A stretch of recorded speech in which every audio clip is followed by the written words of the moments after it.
Assalamualaikum warahmatullahi wabarakatuh. Sebelumnya perkenalkan, nama saya Faza Iqmal Abdullah dari kelas 12 Sains 6 absen 13. Di sini saya akan menjelaskan apa itu evolusi dan dua teori asal-usul kehidupan, yaitu teori abiogenesis dan teori biogenesis. Nah, sebelum kita membahas faktor-faktor yang sudah kita sebutkan tadi di awal, kita juga harus mengetahui apa itu evolusi dan apa sih faktor dari evolusi itu. Nah, evolusi adalah perubahan pada makhluk hidup yang berlangsung sedikit demi sedikit dengan memerlukan waktu yang lama.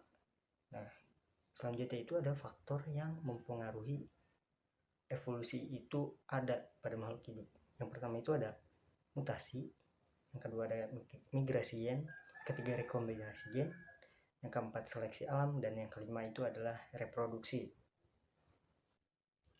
Nah, setelah tadi kita membahas apa itu evolusi dan faktor yang mempengaruhinya, sekarang kita akan membahas dua teori asal-usul kehidupan. Yang pertama itu ada teori abiogenesis. Nah, teori abiogenesis ini adalah makhluk hidup berasal dari benda tidak hidup atau terjadi secara spontan. Nah, teori ini dikemukakan oleh 3 ilmuwan. Yang pertama itu ada Aristoteles, Needham, dan Anthony van Leeuwenhoek. Nah, yang pertama itu ada teori abiogenesis yang dikemukakan oleh Aristoteles. Nah, Aristoteles ini dia meneliti hewan-hewan yang hidup di air. Menurut Aristoteles, ikan yang bertelur akan melahirkan ikan yang sama persis dengan induknya. Dan dia juga yakin bahwa ada ikan yang berasal dari lumpur.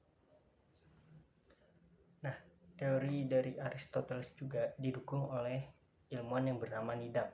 Nah, menurut Needham bahwa mikroorganisme berasal dari air kaldu.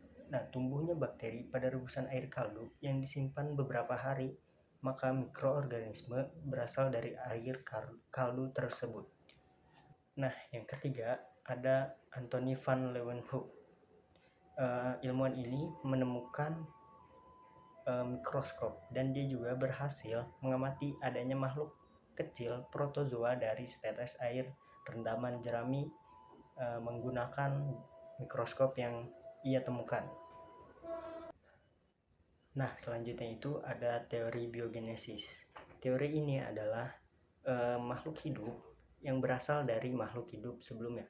Dan teori ini juga yang menggugurkan teori abiogenesis.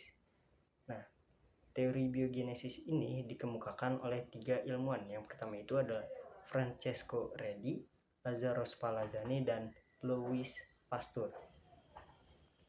Nah, yang pertama ini ada teori dari Francesco Redi. Dia ini melakukan percobaan dengan memasukkan daging ke dalam wadah yang terbuka dan menghasilkan adanya belatung. Dan yang kedua ini dia menggunakan wadah yang tertutup dan tidak ada belatungnya.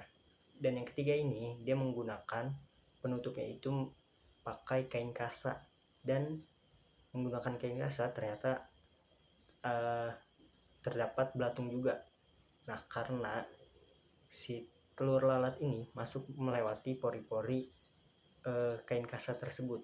Nah, percobaan ini membuktikan bahwa belatung berasal dari telur-telur lalat yang ditinggalkan ketika lalat tersebut hinggap di daging yang busuk dan kain kasa.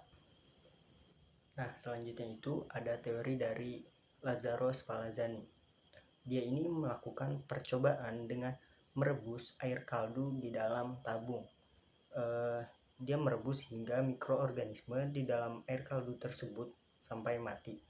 Nah, dia melakukan menggunakan 2 tabung. Yang pertama itu tabung dengan tertutup dan tabung terbuka. Nah, setelah didiamkan beberapa hari, pada tabung pertama ini atau tabung yang tertutup, organisme tidak ada, dan pada tabung kedua atau tabung terbuka itu ada organismenya. Nah, dia menyimpulkan bahwa mikroorganisme yang terdapat di dalam air kaldu pada tabung yang terbuka berasal dari mikroorganisme yang tersebar di udara. Nah, yang ketiga ini ada teori dari Louis Pasteur. Nah, dia ini melakukan percobaan dengan menggunakan tabung leher angsa. Dia memungkinkan bahwa udara masuk ke dalam tabung tersebut, tetapi ternyata mikroorganisme udara tersebut tidak bisa masuk karena terhambat oleh lengkungan leher tabung tersebut.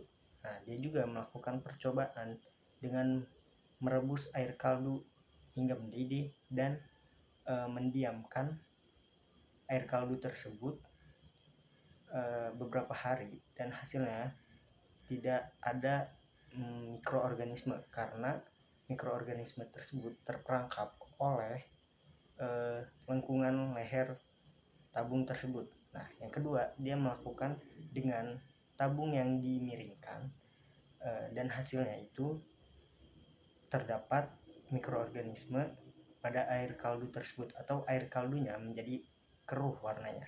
Nah, dia meyakinkan bahwa kehidupan berasal dari telur dan telur berasal dari makhluk hidup. Ya, sudah selesai penjelasan dari saya. Apabila ada kesalahan materi atau kesalahan perkataan dari saya pada penjelasan materi tersebut, mohon dimaafkan. Saya ucapkan terima kasih. Assalamualaikum warahmatullahi wabarakatuh.